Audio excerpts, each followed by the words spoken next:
రాష్ట్ర ప్రభుత్వం మొట్టమొదటిసారిగా ఏ జవాన్ చనిపోయినా కూడా ఆ జవాన్లకు ఇటువంటి ఘటనలో ఏదైనా కానీ ప్రాణాలు కోల్పోతే, దేశం కోసం పోరాటం చేస్తూ ప్రాణాలు కోల్పోతే 50 లక్షల రూపాయలు ఇచ్చే సాంప్రదాయం మొదలుపెట్టింది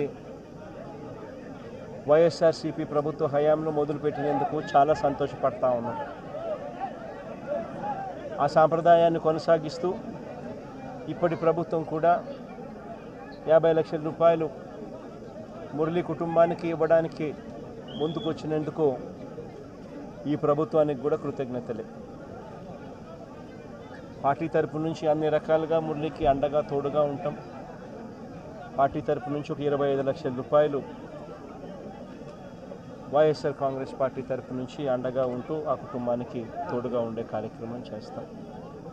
మనిషిని తేలేకపోయినా కూడా తాను చేసిన త్యాగానికి అందరం కూడా అండగా తోడుగా ఉండే కార్యక్రమం అయితే ఖచ్చితంగా జరుగుతుంది.